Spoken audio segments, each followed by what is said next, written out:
The smell of burnt sugar drifted through the cold storage bay of the Kesh survey ship, and Ambassador Tovril wrinkled his nose ridge at the sensor readout in front of him.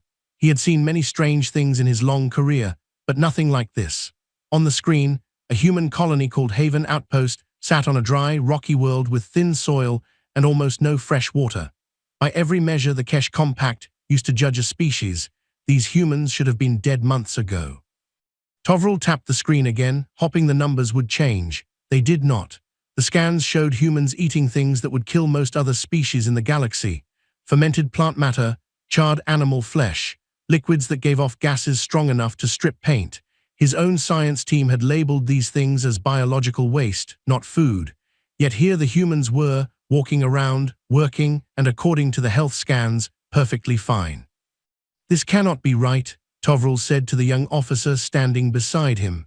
Her name was Lyra Voss, and she had been assigned to this mission fresh out of the Compact's scouting academy. Unlike Tovril, she did not look worried. She looked curious. "Maybe it is right," Lyra said. "Maybe they found a way to survive that we never thought of." Tovril shook his head slowly. In his experience, no species survived on toxins. Species that ate spoiled food died. Species that burned their meals until black lost the nutrients inside. This was basic biology taught to every child across 100 worlds. The humans breaking these rules could only mean one thing: they were not thriving. They were dying slowly and did not know it yet. The Compact had strict laws about first contact. Before any species could be welcomed into the wider galactic community, they had to be studied first. Most of the time, this meant watching from orbit, collecting data and writing reports, but the numbers coming from Haven Outpost were too strange to explain from a distance. The Council back home wanted answers, and they wanted them fast. If humanity really was collapsing, the Compact had a duty to step in before it was too late. That was the official reason for sending a ship. Unofficially, everyone on board suspected there was another reason too. If humans really could eat almost anything and survive, that made them either the saddest species anyone had ever met or the most dangerous. Tovril called for a full team meeting in the ship's central hall. 6 other Kesh officers filed in, along with 2 Compact scientists whose job was to study organic life. The chief scientist, a quiet woman named Orsa, pulled up images of human meals taken from long-range cameras, blackened meat on metal grills, bubbling pots of vegetables cooked for hours in salted water, strange brown liquids fermenting in barrels behind one of the outpost buildings. "This is not survival," Orsa said, pointing at the images one by one. "This is decay. They are eating what should have been thrown away." "Then why are they laughing?" Lyra asked quietly. The room went silent. Lyra pulled up a different set of images, this time from audio and visual sensors placed near the colony's central square. In the footage, humans sat together at long tables, talking, smiling, passing plates back and forth. Some of them raised cups and clinked them together before drinking. There was no sign of pain, no sign of sickness. If anything, they looked happier than most species the Compact had ever documented on a first contact mission. Tovril stared at the screen for a long moment. He did not like being confused, and this entire mission had confused him from the moment the first scan came in. Species reacted to toxins with pain, weakness, or fear, not laughter, not community meals shared with open hands and open hearts. "There is only one way to understand this," Tovril finally said. "We go down there ourselves, we watch them eat, we ask them why." Orsa looked uneasy. "Ambassador, if their food truly is dangerous, exposing our people to it could be a risk." "We will not eat anything," Tovril said. "We will only observe. If what we find confirms our fears, we recommend immediate medical intervention before this colony collapses completely. If we are wrong—" He paused, unsure how to finish the sentence. He genuinely did not know what the second option even looked like. Lyra volunteered immediately to join the ground team, and after a moment of hesitation, Tovril agreed to bring her. Her curiosity annoyed him sometimes, but her sharp eyes had already caught something the rest of the team missed. Maybe she would catch something else once they were standing among the humans themselves. As the shuttle prepared for descent, Tovril reviewed the mission brief one final time. Assess the colony, document their condition, determine whether the species called humanity was thriving, failing, or something in between. Simple enough on paper. But as the shuttle broke through the thin atmosphere of the planet below, and the smell of roasting meat and wood smoke drifted faintly through the outer sensors even before landing, Tovril felt a small, uncomfortable seed of doubt take root in his mind. Whatever they were about to find at Haven Outpost, it was not going to match anything written in the Compact's official field manual on first contact. Of that much, he was now completely certain. Dust kicked up around the shuttle as it landed just outside the gates of Haven Outpost, and for a moment nobody inside moved. Ambassador Tovril had led first contact missions before, but usually those missions ended with fear, confusion, or careful silence from the species being studied. This time, before the shuttle doors even opened, he could hear something through the hull that he had not expected at all. Music, laughter, the clatter of pots and pans. When the doors finally slid open, the smell hit them first. Smoke, spice, and something rich and savory that made Orsa the scientist take a step back in alarm. Lyra Voss, on the other hand, breathed it in and tilted her head with interest. Waiting outside the gate stood a tall man with short grey hair and tired but steady eyes. He wore a simple jacket with a small patch that read Captain D. Reyes, and he raised one hand in a calm greeting as the delegation stepped out. "You must be the ones watching us from orbit," Reyes said. His voice was relaxed, almost amused. "Figured you'd come down eventually. Welcome to Haven." Tovril straightened his posture, trying to regain control of the situation. "Captain Reyes, we are here on behalf of the Kesh Compact to assess the condition of your colony. Our scans indicate serious concerns regarding your food sources." Reyes raised an eyebrow. "My food sources?" "Your species appears to be consuming spoiled, fermented, and burned organic matter," Tovril said carefully, choosing his words the way he had practiced on the shuttle ride down. "This behavior is commonly associated with starvation and desperation in other species we have studied." For a moment, Reyes just stared at him. Then he laughed, a short, surprised bark of a laugh that he quickly tried to hold back out of politeness. "You think we're starving?" "Are you not?" Orsa asked, stepping forward with her scanner already raised. Reyes shook his head, still smiling. "Ma'am, we just finished setting up dinner. Come see for yourself." He turned and led them through the gate before anyone could argue. Beyond the walls, Haven Outpost spread out in front of them, small metal buildings connected by dirt paths, gardens growing in raised beds, and at the center of it all, a wide open square filled with long wooden tables. Dozens of humans moved between the tables, carrying trays, setting out plates, calling to each other across the square. Children ran between the tables, while adults laughed and set down large steaming pots. Lyra stopped walking entirely, staring at the scene with wide eyes. She had read reports about human settlements before, cold descriptions filled with numbers and warnings. Nothing had prepared her for this. The colonists did not look sick or afraid. They looked strong, sunburned, loud, and completely alive. At the center table stood an older woman with sharp eyes and flour dusted across her apron. She introduced herself as Dr. Mara Bell, the outpost's biologist, though judging by the way she moved between the cooking pots giving instructions, she seemed to run the kitchen just as easily as any laboratory. "You're the ones from orbit," Bell said, glancing at the group with open curiosity rather than fear. "Good timing. We just started the evening meal." Tovril's scanner buzzed quietly in his hand, picking up readings from the pots on the table. The numbers matched exactly what his ship's sensors had already warned him about. Fermentation byproducts, high-heat protein breakdown, compounds his own biology would treat as dangerous contaminants. "This is the substance our scans detected," Tovril said, holding up the scanner for Bell to see.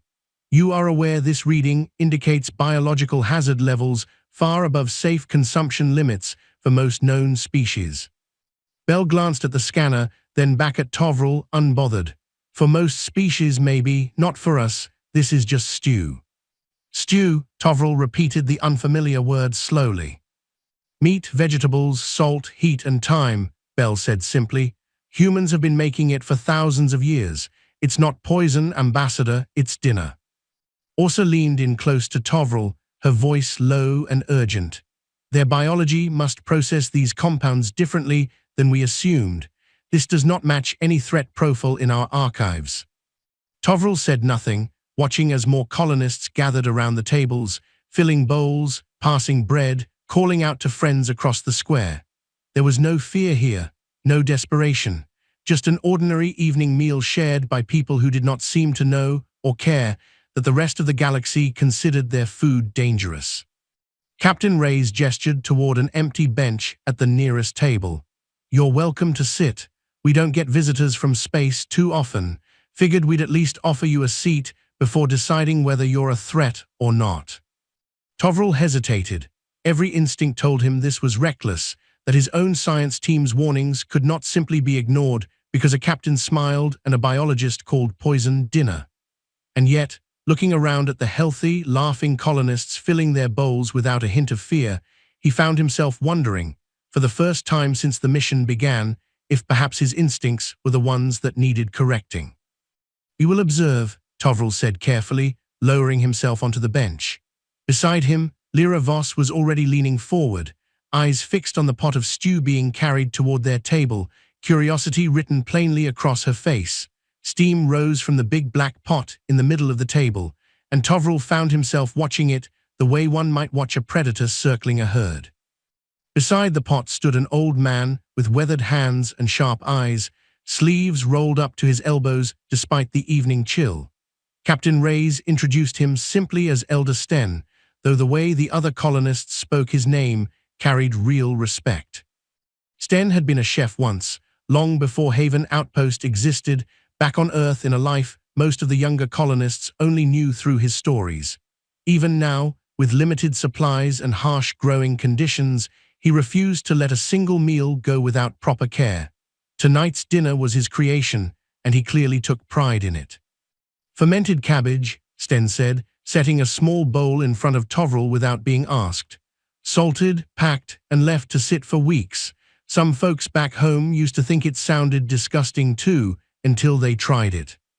Tovril stared down at the pale, sour-smelling vegetables in the bowl. His scanner had already flagged this exact substance as biologically unstable, a byproduct of decay that should have been discarded, not served. "You intentionally allow this to rot." "Ferment," Sten corrected gently, "not rot. There's a difference, even if it doesn't look like much from the outside." Dr. Bell joined them, sliding onto the bench across from Tovril with the easy confidence of someone who had explained this 100 times before. Fermentation uses friendly bacteria to break food down in a controlled way. It doesn't destroy the food, it changes it, makes it last longer, and sometimes makes it healthier than the fresh version. Orsa scanned the bowl again, her expression tight with concern. "Our biology has no defense against bacterial colonization of this scale. A single bite could overwhelm our system." "That's the difference between us," Bell said simply. "Human bodies aren't fighting off every bacteria we meet. We work with a lot of them. Our stomachs are built to handle things that would probably make you very sick." Lyra, seated beside Tovril, reached out and picked up a small piece of the roasted meat from a nearby plate before anyone could stop her. She turned it over in her fingers, studying the charred, blackened surface with open fascination. "And this?" she asked. "Your scans mentioned burned tissue causing dangerous chemical changes." "That's just called cooking meat properly," Sten said with a small laugh. "High heat kills off anything dangerous hiding inside, burns off the bad stuff, locks in the good stuff. We've been doing it since before we figured out fire was useful for anything else." Tovril listened carefully, filing away every explanation, even as his instincts screamed that this entire meal was one enormous mistake waiting to happen. He picked up the strange metal utensil Reyes had called a fork and turned it over in his hand, still not entirely sure how humans managed to eat with something so oddly shaped. Around them, the rest of the colony continued their meal without pause. Children argued over the last piece of bread. Two men debated loudly about whose turn it was to fix the water pump the next morning. A woman laughed so hard at something her neighbor said that she nearly knocked over her own cup. None of it looked like the slow decline of a dying species. It looked like life, messy and loud, and completely unbothered by the visitors from orbit watching every bite. "You truly eat this way every night," Tovril asked, unable to keep the disbelief from his voice. Every night we can, Reyes said, settling onto the bench beside Sten. Out here, resources are tight. We don't waste anything. Fermenting, salting, smoking, drying, it's not just tradition. It's survival. It lets us stretch food further and keep it from going bad in storage. So this is not luxury, Tovril said slowly, understanding beginning to dawn. This is necessity dressed as tradition. Bit of both, Bell said with a small shrug. Necessity taught us how, tradition made us enjoy it. Orsa leaned toward Tovril, voice low. Ambassador, if what they are saying is accurate, this is not evidence of biological collapse. This may be evidence of controlled, intentional adaptation. Tovril said nothing for a long moment, staring down at the bowl of fermented cabbage still sitting untouched in front of him. Every part of his training told him to reject this food, to see it exactly as his instruments described it, dangerous and unstable. But every human at this table had eaten from the same pots without a single sign of distress, and their laughter, their conversation, their simple, comfortable presence around the table told a very different story than any scanner readout ever could. Slowly, carefully, Tovril picked up a small piece of the fermented cabbage between two fingers. The entire table seemed to pause, watching him. Even Lyra leaned forward slightly, curious despite herself. For observation purposes only, Tovril muttered, more to himself than anyone else, and brought the small piece toward his mouth. The sour taste hit Tovril's tongue first, sharp and strange, followed by something deeper underneath it that he had no word for in his own language.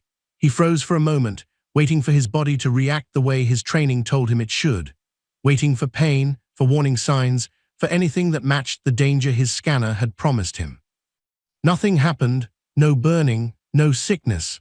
Just the strange, sour taste slowly fading, replaced by mild curiosity about whether he should try another piece. Well, Sten asked, watching him closely.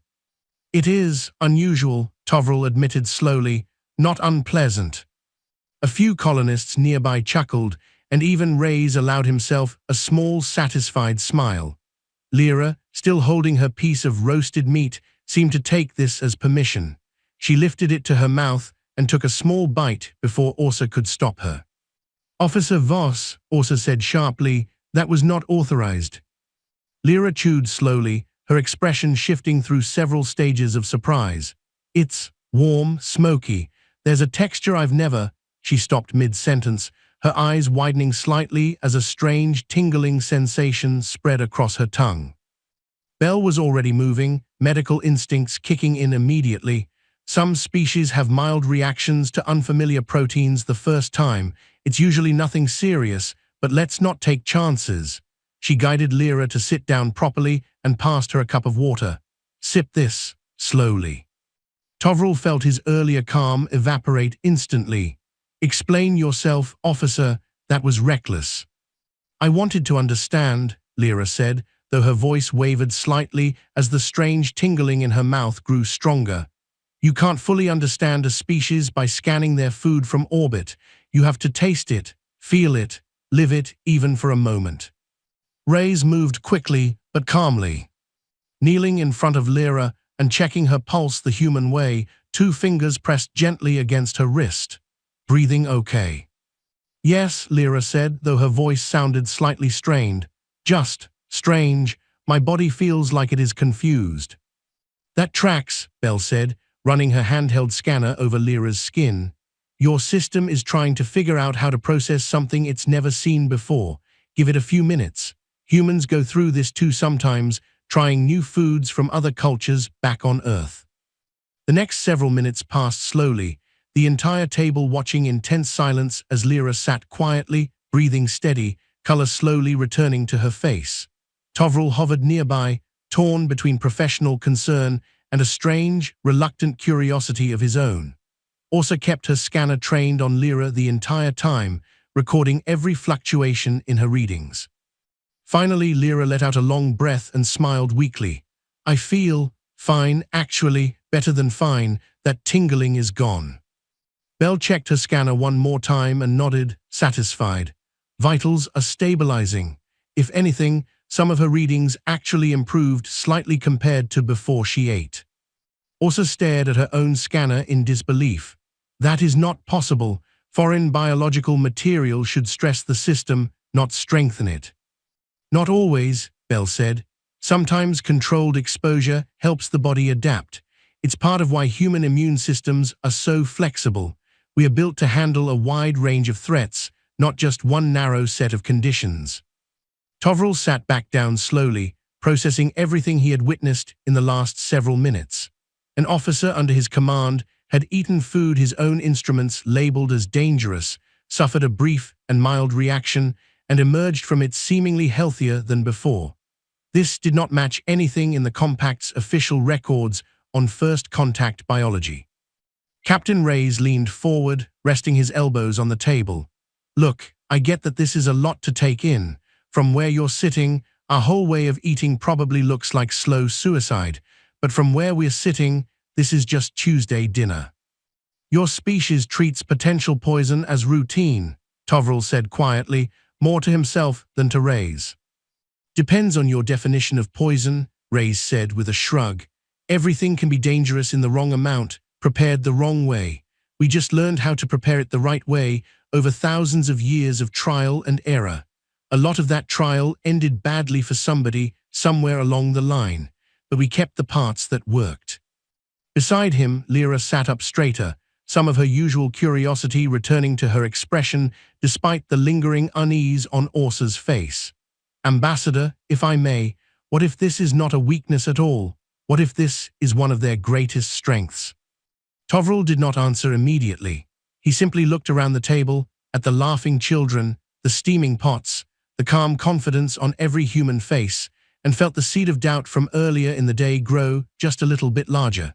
3 days after the ground team returned to orbit, the report Tovril submitted caused more disagreement across the Kesh compact fleet than any first contact summary in recent memory. What was meant to be a simple assessment of a struggling colony had turned into something far more complicated, and the reactions from compact leadership ranged from disbelief to open alarm. Aboard the command ship orbiting high above Haven Outpost, a wide circle of officers and scientists gathered around a central display showing Lyra's medical readings from the night of the meal. Her vitals, once stabilized, had shown something none of them expected: slight improvements in immune markers, faster recovery time from the mild reaction than predicted models suggested. Nothing catastrophic, nothing miraculous, but undeniably strange. This is not an isolated case, said one of the fleet's senior scientists, a cautious man named Verick who rarely spoke without triple-checking his data first. We reviewed decades of long-range scans from other human settlements across their territory. The pattern holds. Humans consume what we would classify as unstable, even hazardous, organic material regularly, and their overall health metrics remain stable, sometimes even improved. Then their bodies are simply built differently, Orsa said from her seat near the display, still visibly uneasy from her time on the surface. That alone does not make them dangerous. It makes them unpredictable, Verick countered. Every other species we have documented has clear dietary limitations, clear vulnerabilities, weaknesses we understand well enough to negotiate around or defend against if necessary. Humanity does not appear to have those same limitations. The room fell quiet at that statement. Tovril, standing near the back of the group, felt the weight of every eye slowly turning toward him, waiting for his official assessment as the mission's lead ambassador. During my time on the surface, Tovril said carefully, I observed no signs of desperation, no signs of decline. The opposite, in fact. Their food practices, while unfamiliar to us, appear intentional, refined over generations, and deeply tied to their culture and survival strategy. So you are suggesting we recommend full alliance membership, said another officer near the front, skepticism heavy in her voice. Despite everything we now understand about the risks such adaptability presents. I am suggesting, Tovril said slowly, that fear of the unfamiliar should not replace careful judgment. We came here expecting to find a dying species. Instead, we found one of the most resilient we have ever encountered. That resilience is not automatically a threat. It could just as easily be an advantage for them and potentially for us should we choose partnership over suspicion. Murmurs spread through the room, some agreeing quietly, others shaking their heads. Varric crossed his arms, clearly unconvinced. An advantage for them, certainly. For us, it remains an unknown variable. History has taught the compact that unknown variables tend to cause problems eventually. Lyra, seated quietly near the display, finally spoke up, her voice steady despite the tension in the room. With respect, sir, I was the one who experienced their food directly. Yes, my body reacted at first, but that reaction was mild, brief, and ultimately harmless. If anything, it proved their biology is not aggressive or hostile toward outsiders. It simply operates differently. Isn't that worth understanding rather than fearing? Varric studied her for a long moment before responding. Understanding takes time, Officer Voss. Time this council may not wish to spend on a species whose full capabilities remain unclear. The debate stretched on for hours, officers and scientists arguing over risk assessments, historical precedent, and the political consequences of either welcoming or rejecting humanity from compact membership.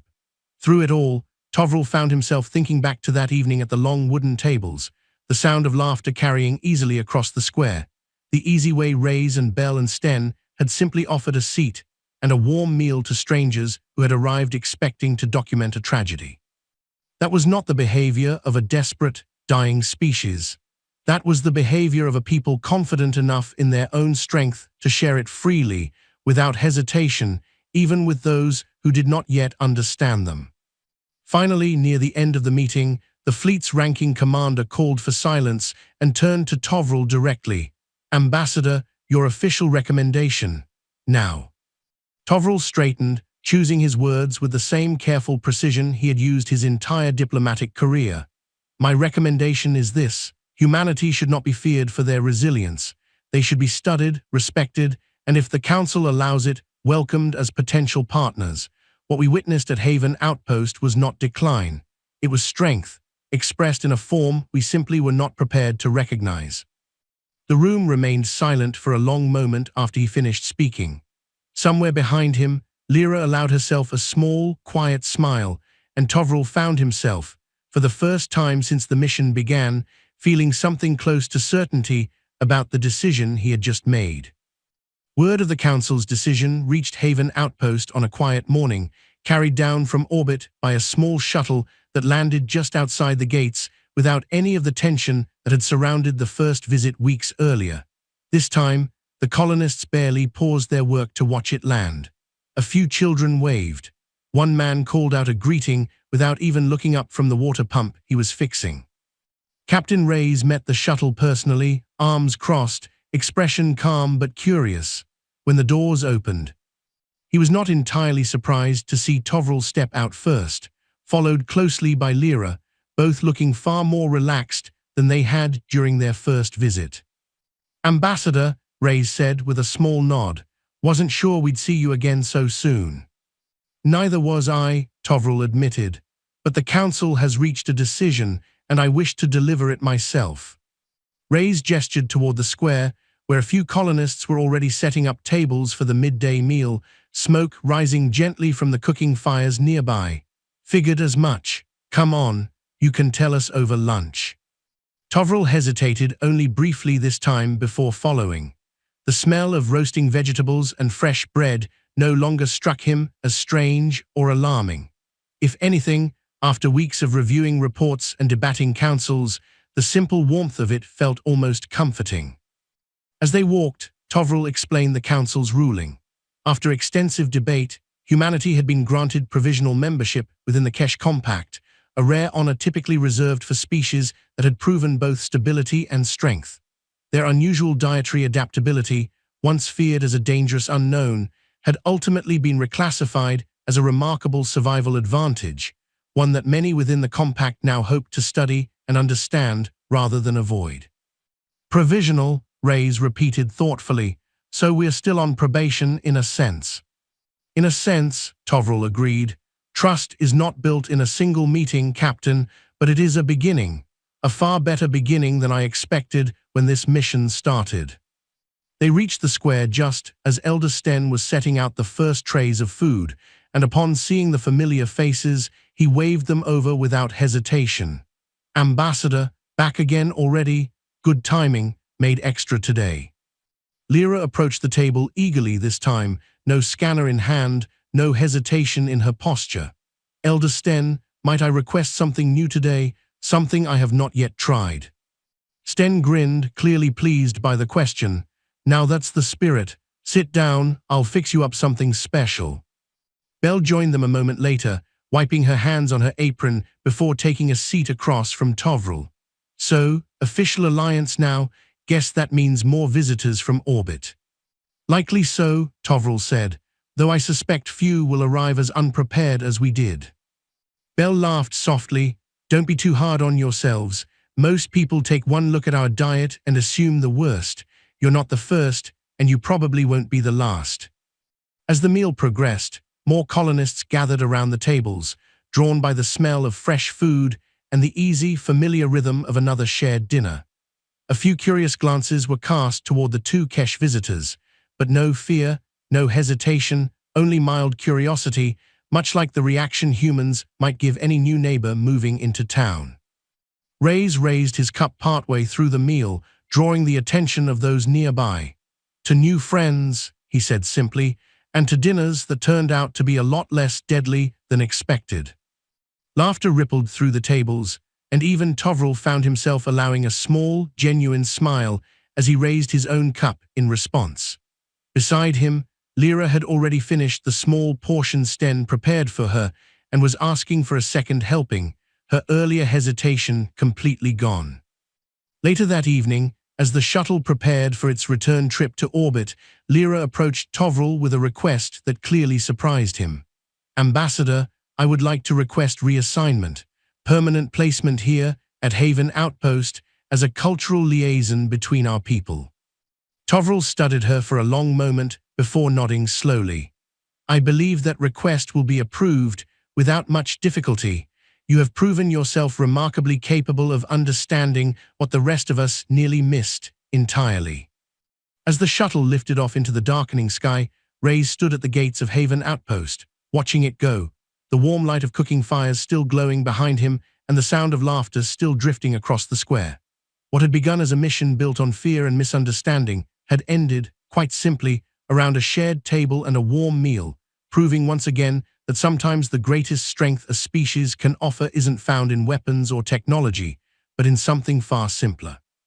A full table, an open door, and a homemade dinner, offered freely to anyone willing to sit down and share it.